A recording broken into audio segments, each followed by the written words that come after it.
Seorang veteran tangguh yang sudah melewati kerasnya medan perang akhirnya memutuskan untuk pulang ke tanah kelahirannya.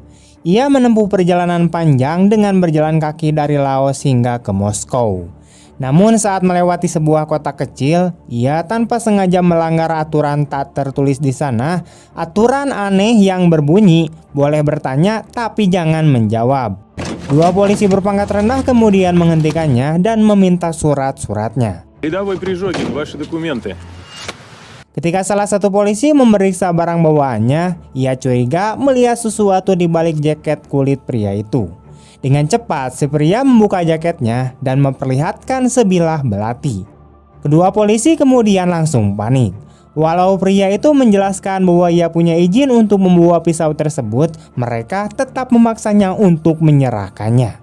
Setelah diperiksa, ternyata itu adalah kukri, pisau khas tentara Nepal. Tanpa banyak bicara, mereka pun langsung memborgolnya. Setelah memastikan sekitar sepi, salah satu polisi kemudian memukulnya dengan pentungan. Tak disangka, sang veteran dengan refleks yang luar biasa berhasil menghindar. Polisi gemuk kemudian mencoba menyerang, tapi pria itu hanya menggeser tubuhnya sedikit lalu mendorongnya hingga jatuh. Menyadari lawan mereka bukan orang sembarangan, keduanya pun mengeluarkan pistol dan memaksanya untuk masuk ke mobil.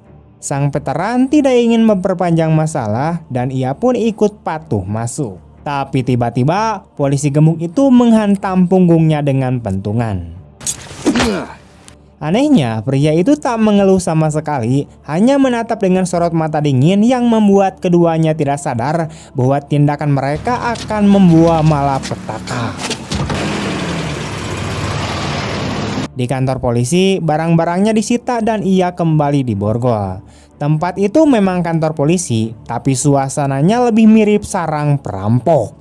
Para polisi di sana bisa membuat onar, lalu memeras rakyat dengan dalih uang perlindungan, di mana hasilnya kemudian mereka bagi bersama anak buahnya. Seorang kapten kemudian masuk ke sel dan bertanya kenapa pria itu diam saja. Namun si veteran tetap bungkam. Sang kapten kemudian mulai geram, memukulnya dengan pentungan hingga terdengar erangan lirih. Semakin keras kepala pria itu, semakin beringas kapten tersebut. Ia menempelkan pentungan ke wajahnya sambil berteriak agar dia menjawab. Tapi si veteran malah menatap balik dengan pandangan yang menghina. Merasa tertantang, sang kapten pun kemudian semakin brutal.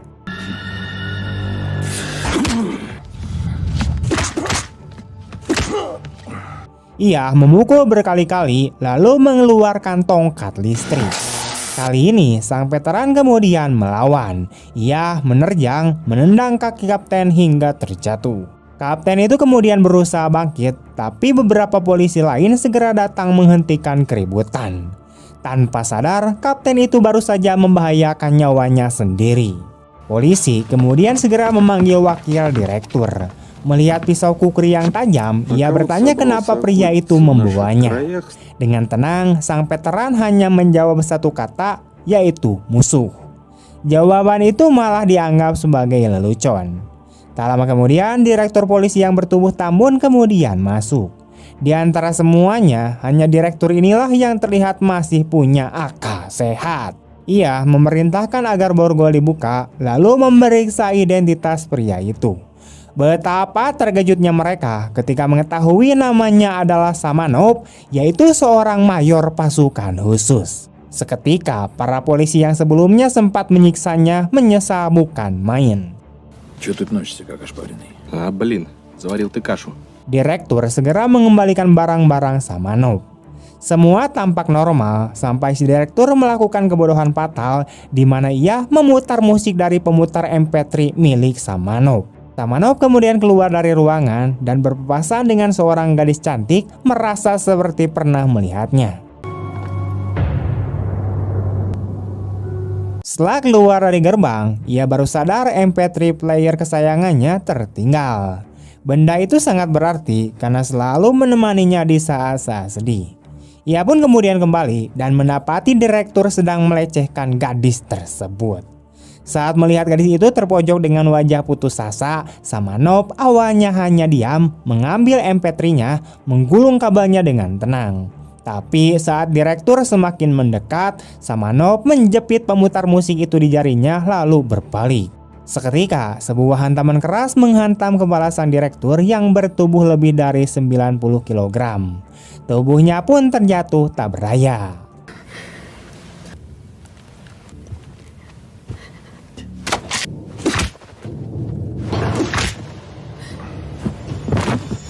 Tanpa ragu, Samanov mengambil asbak, mencabut kabel telepon, menyimpan korek api, lalu menarik sang gadis keluar dari ruangan. Ia berjalan tenang, seolah tidak terjadi apa-apa. Ketika seorang polisi hendak masuk ke ruangan, asbak langsung melayang ke kepalanya. Melihat Samanov memegang kabel telepon, para polisi pun panik. Mereka mencoba menodongkan pistol, tapi dengan trik sederhana, satu persatu pun tumbang.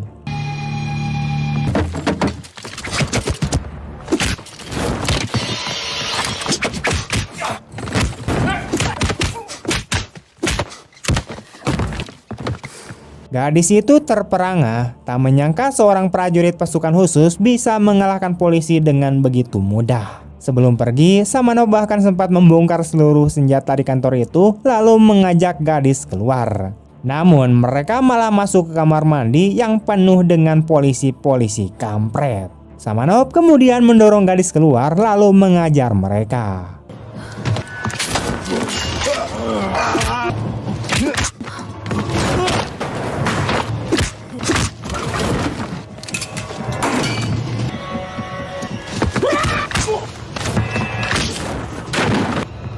Samanov kemudian menarik lagi sang gadis, dan di kaki tangga mereka berhadapan dengan wakil direktur. Belum sempat bereaksi, Samanov sudah melumpuhkannya hanya dengan 3 gerakan cepat. Jelas sekali bila ia memakai metode perangnya, tak ada seorang polisi pun yang bisa selamat. Di luar, Samanov bahkan sempat menyalakan rokok untuk seorang polisi dengan korek milik kepala polisi. Sementara itu, sang gadis masih gemetar, matanya berkaca-kaca. Ia sadar ulahnya sudah menyeret Samanov ke dalam bahaya yang besar. Jika tertangkap, ia pasti akan disiksa sampai almarhum. Maka ia memohon agar Samanov meninggalkannya dan pergi dari kota ini. Namun, kapten yang sempat dipukuli tadi sudah siuman. Dengan penuh dendam, ia memerintahkan anak buahnya untuk memburu Samanov. Понял.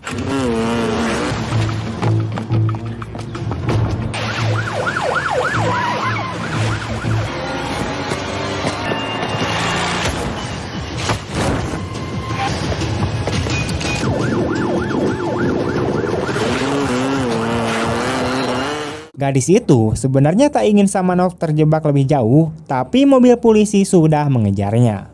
Samanov terpaksa memacu kendaraannya lebih cepat.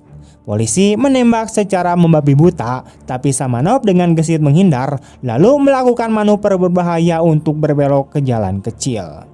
Tembakan polisi pun meleset semuanya.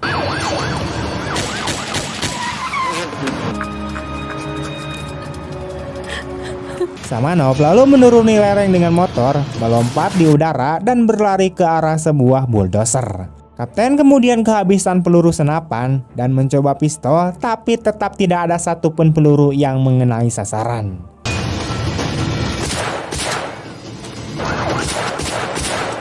Dengan kemampuan menembak seburuk itu, entah bagaimana ia bisa jadi polisi, ya bisa jadi orang dalam atau bos. Saat ia hendak kabur dengan mobil, bulldozer yang dikendarai Samanov menghantam bagian depan. Kap mobil kemudian ditekan, lalu dihajar dengan ember bulldozer. Kapten kemudian memerintahkan sopir mundur, tapi sebuah truk menghantam dari belakang. Mobil pun kemudian meledak dalam kobaran api. Давай назад, рви, ну!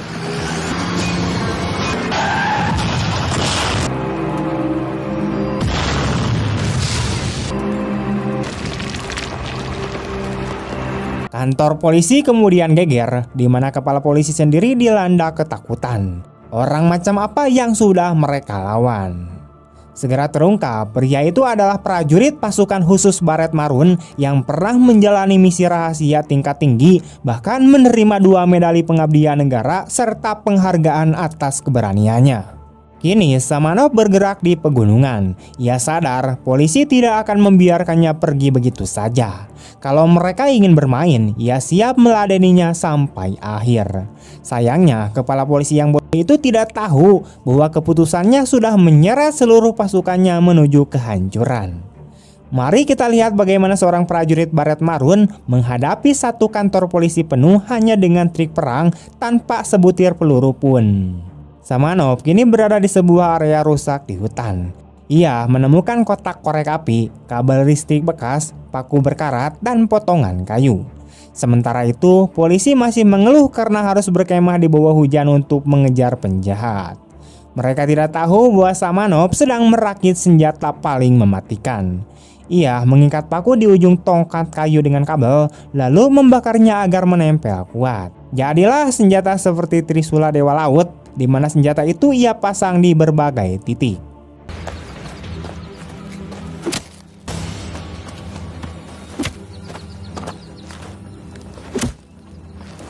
Tak berhenti sampai di situ, Samanov menemukan rumah kayu kecil. Ia mencari apapun yang bisa dipakai, termasuk pelat logam bundar dan lorong rahasia. Setelah semuanya siap, ia hanya duduk tenang sambil memutar MP3 kesayangannya, menunggu musuh masuk ke dalam perangkapnya. Malam itu, 2 polisi so jagoan menenggak brandy lalu nekat bergerak sendirian. Mereka berencana memanfaatkan gelapnya hutan untuk melakukan penyergapan, berharap bisa segera menangkap Samanov agar dapat penghargaan besar. Saat melewati pepohonan, mereka melihat cahaya api menyala di kejauhan. Tanpa mereka duga, target tampak begitu mudah ditemukan. Lampu kendaraan langsung dimatikan dan mereka mendekat perlahan dari arah belakang. Dengan cepat keduanya menuju rumah kayu kecil itu. Polisi ceroboh yang pertama hendak menerobos masuk, namun tiba-tiba dahinya dihantam papan kayu hingga terhuyung. Ты где? Rekannya buru-buru menghampiri, tapi langsung disambut dengan tendangan keras dari Samanov. Ты чё? Ia berusaha melawan, namun malah dipukuli jatuh dengan batang kayu. Menariknya, Samanov tidak berniat menghabisi mereka. Sebaliknya, ia hanya mengumpulkan kayu bakar, lalu memaksa kedua polisi itu untuk saling memborgol di dekat api unggun. На, пристегнись. Давай ты тоже. Keduanya masih kebingungan, bahkan tidak mengerti apa yang baru saja menimpa mereka. Dengan tenang, Samanov hanya menitipkan pesan agar mereka menyampaikan pada mayor mereka untuk berhenti mengejarnya. Keesokan paginya, kepala polisi mendapati para penjaga hilang. Tanpa membuang waktu, ia segera mengerahkan seluruh pasukan untuk bergerak.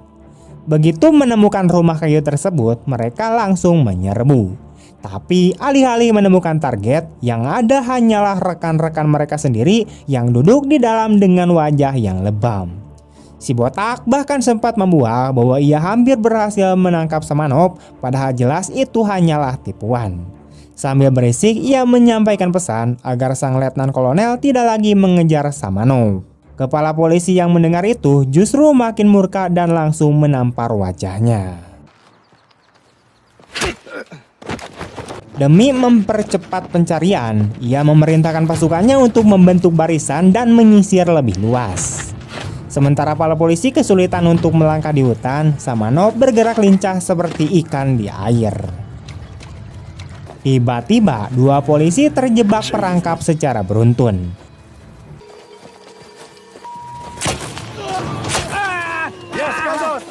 Samanov dengan cepat mengambil Trisula yang sudah ia siapkan, melemparkannya tepat sasaran, lalu segera berpindah posisi.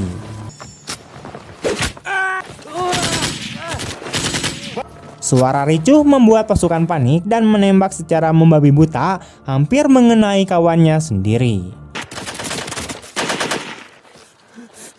Ты чё, придурок, автомат-то шо? Опусти автомат! Baru saja pengejaran dimulai, 3 orang sudah tumbang. Bagi Samanov, mereka hanyalah seperti semut. Bayangannya seakan menghantui di setiap sudut hutan. Saat seorang polisi baru saja bicara, trisula kembali melayang dan menancap di tubuh mereka.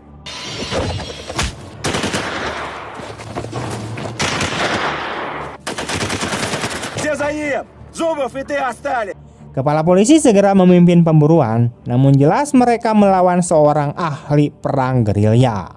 Hutan adalah sebuah rumah bagi Samanov dan ia lenyap begitu saja dari pandangan.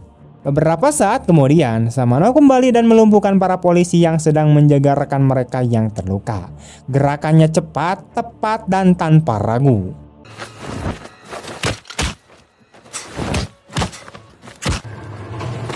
Ketika polisi lain datang untuk mengecek, mereka justru mendapati senjata sudah dibongkar dan pisau Samanov menempel di leher mereka. Ia tidak membunuh, hanya menyuruh mereka membawa rekannya kembali ke mobil dan melarang kembali lagi. Di sisi lain, kepala polisi memimpin pasukannya menuju jembatan kayu sempit. Wakil kepala polisi sempat menyalahkannya karena tidak melibatkan pasukan khusus dan mengorbankan nyawa anggotanya. Ucapan itu malah membuat sang kepala makin emosi. Dengan kesal, ia menyuruh wakilnya untuk maju duluan. Jembatan yang hanya terbuat dari 2 batang pohon itu berbahaya, sedikit saja salah pijak bisa jatuh ke sungai. Disitulah Samanov sudah menunggu. Tembakan demi tembakan dilepaskan, namun tak satu pun mengenai dirinya.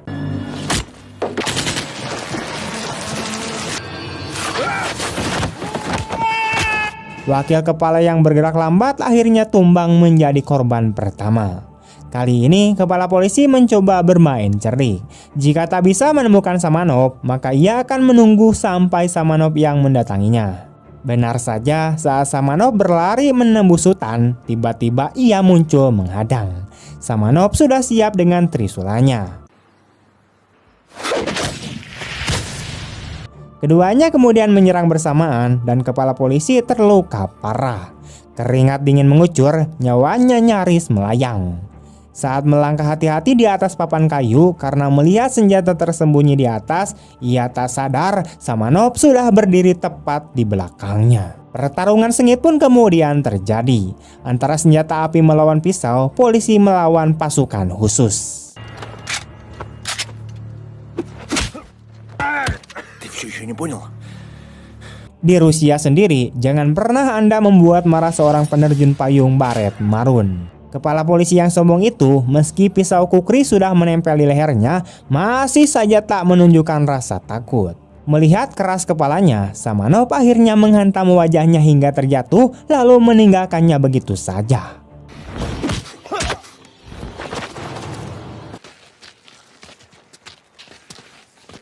Setelah itu, kepala polisi kemudian kembali ke kaki gunung dengan napas terengah. Di sana, seseorang sudah menunggunya. Kemarahannya semakin bertambah saat mendapati seorang pria berkacamata hitam berdiri di hadapannya. Tanpa banyak bicara, ia memilih untuk pergi. Rupanya, pria itu adalah Kolonel Dmitri dari Badan Intelijen Pertahanan sekaligus pelatih Samanov. Tak ada orang yang lebih memahami Samanov selain dirinya. Hanya jika terjadi sesuatu yang luar biasa, Samanov bisa kehilangan kendali seperti sekarang. Dmitri pun menasihati kepala polisi agar berhenti dan melupakan pengejaran. Itu adalah kesempatan emas yang masih diberikan Samanov agar mereka bisa hidup. Karena jika Samanov benar-benar ingin menghabisi, tak seorang pun akan keluar dari hutan itu dengan selamat. Sayangnya, kepala polisi yang kampret serta keras kepala itu tak menggubris dan malah mengusir Kolonel Dmitri.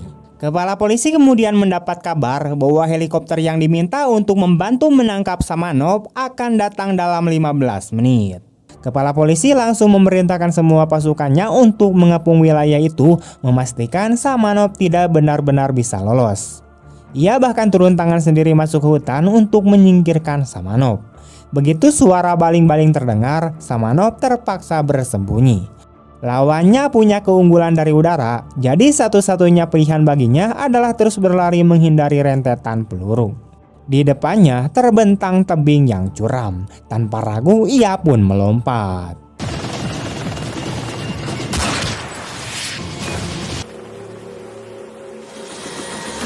Dari atas terlihat seolah Samanov tertembak. Namun kepala polisi masih belum puas, di mana ia memerintahkan helikopter untuk menyisir permukaan air sampai bahan bakar hampir habis. Ладно, поворачивай на... Entah sudah berapa lama hanyut, seorang kakek menemukan Samanov di tepi pantai. Ia dibawa pulang, dirawat, dan ternyata cucu kakek itu adalah Nastia, si gadis yang pernah diselamatkan Samanov dari kantor polisi. Melihat kondisinya yang sekarat, Nastia diliputi rasa bersalah karena semua ini terjadi akibat dirinya. Sang kakek berhasil mengeluarkan peluru dari tubuh Samanov, sementara Nastia dengan berani menjahit lukanya. Malam harinya, Samanov berusaha untuk pergi agar tidak menyeret mereka ke dalam bahaya. Tapi Nastia memutuskan untuk ikut karena ia sadar jika tertangkap kepala polisi, hidupnya pasti berakhir. Kondisi Samanov terlalu lemah sehingga mereka memilih bermalam di sebuah gubuk jerami. Keesokan harinya, rumah sang kakek didatangi oleh gerombolan bersenjata. Tanpa basa-basi, sniper menembaknya mati. Mereka adalah buronan berbahaya yang sedang diburu polisi. Mendengar suara tembakan, Samanov langsung bersiap menghadapi pertempuran. Ia memberikan belati pada Nastia lalu berpura-pura lemah untuk mendekati kelompok itu. Namun Nastia yang bersembunyi justru ditemukan oleh pria pirang. Awalnya pria itu berpura-pura baik, tapi sifat aslinya segera muncul. Nastia melawan habis-habisan hingga akhirnya menusuknya dengan belati berkali-kali.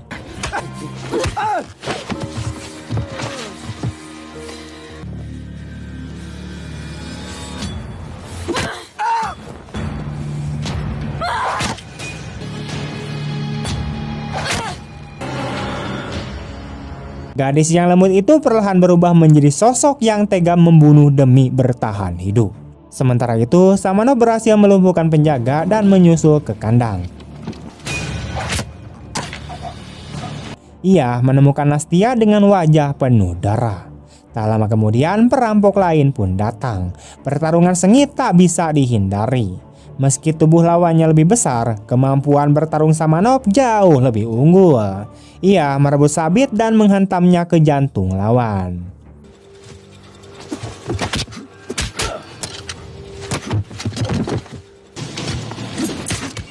Sejak saat itu, ia tak lagi menahan diri, memasuki mode pembantaian, menyingkirkan siapapun yang menghadang.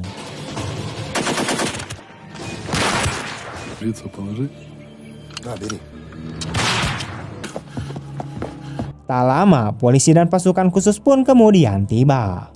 Melihat 5 mayat perampok, kepala polisi sadar bahwa Samanov masih hidup. Ia menangkap Nastia untuk memancingnya keluar, tidak menyadari bahwa Samanov mengawasi dari dekat. Saat kepala polisi hendak menembak, Nastia mendorongnya, memberi waktu bagi Samanov untuk menghilang.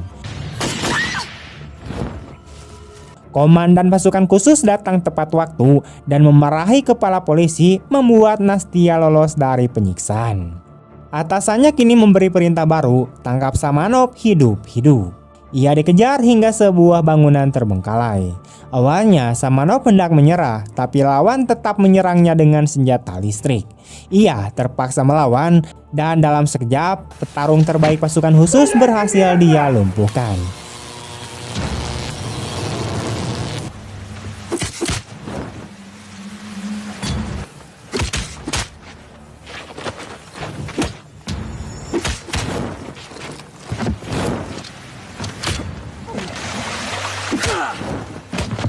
Bahkan komandannya pun kehilangan granatnya.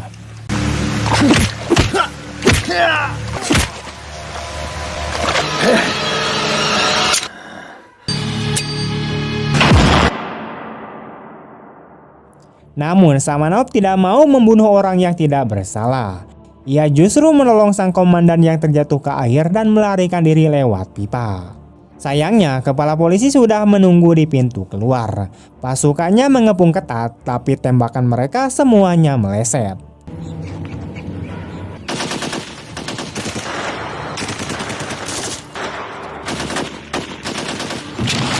Samanov melompat masuk ke sebuah rumah kayu dan pertempuran pun kembali pecah. Aneh, meski dihujani peluru, rumah itu tetap berdiri kokoh.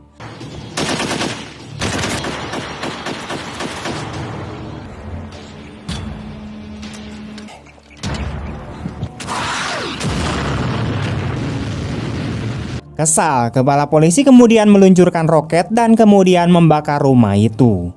Ia yakin bahwa kini Samanov sudah mati tanpa menyadari bahwa Samanov sudah berlindung di ruang bawah tanah. Pada saat itu, sang jenderal mengunjungi komandan pasukan khusus yang sedang dirawat di rumah sakit.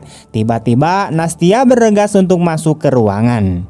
Dari ceritanya, sang jenderal kemudian perlahan mulai memahami seluruh kejadian. Sementara itu, ketika kepala polisi kembali ke kantornya, ia mendapati Kolonel Dimitri sudah menunggu di sana. Dimitri juga menunggu kedatangan Samanov agar ia bisa pergi bersamanya karena ia merasa hanya dengan berada di sisi kepala polisi ia bisa menunggu kedatangan Samanov. Kolonel Dimitri juga menyarankan kepada kepala polisi untuk minum lebih banyak brandy, bahkan kemudian menghabiskannya agar saat Samanov kembali untuk mengambil pemutar MP3-nya ia tidak merasa takut. Di sisi lain, polisi menemukan sebuah terowongan rahasia. Begitu mereka menuruni tangga, senjata api langsung diarahkan ke wajah mereka. Lalu Samanov yang mengenakan seragam polisi berjalan dengan tenang menuju mobil dan mengambil ponsel sang sopir. Begitu sopir keluar dari mobil, ia memukulnya hingga pingsan dan mencuri mobil itu. Dua polisi yang hendak masuk ke dalam mobil untuk mengejarnya juga dihajar hingga tumbang oleh Samanov. Sementara itu, seorang penjaga yang sedang makan mie sambil menonton TV dikejutkan ketika pintu tiba-tiba didobrak. Sasarannya jelas, Samanov telah menemukan kepala polisi. Saat itu, pasukan khusus sudah mengepung lokasi. Kolonel Dimitri kemudian masuk ke dalam rumah dan memberitahu Samanov bahwa pasukan besar sudah menunggu di luar, hanya tank saja yang belum ada. Ia berniat membujuk Samanov agar menyerah dan kembali bersamanya ke Moskow. Namun Samanov tetap menolak di mana ia sudah murka. Ia tidak tahan melihat orang-orang dicekik perlahan sambil dipaksa tunduk kepada polisi kampret. Baginya, itulah yang dirasakan setiap warga di kota ini. Mereka bukan orang biasa, bukan pula penghuni benteng. Mereka punya tanggung jawab atas hidup mereka sendiri dan juga untuk dunia ini. Jika tidak, maka pengorbanan rekan-rekannya akan sia-sia, mati hanya demi sampah masyarakat. Yang mengejutkan, Samanov justru melepaskan kepala polisi.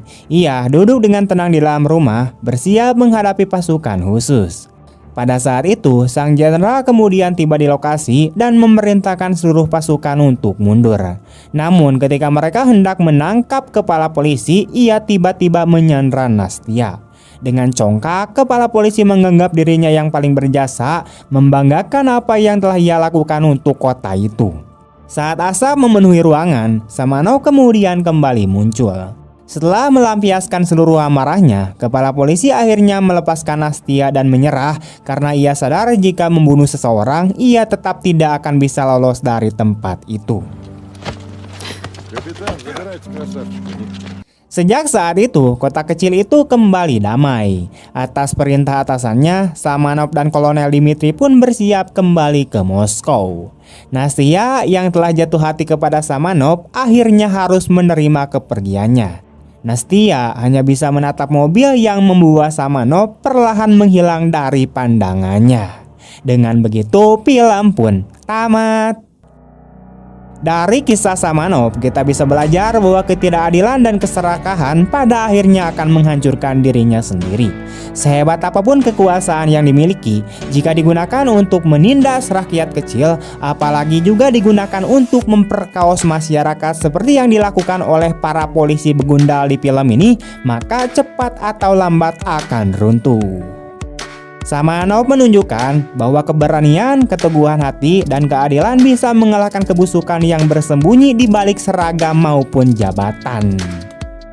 Dan pada akhirnya, orang yang berjuang demi kebenaran akan selalu dikenang meski harus berhadapan dengan bahaya dan pengorbanan. Karena sejatinya kebenaran akan tetap hidup.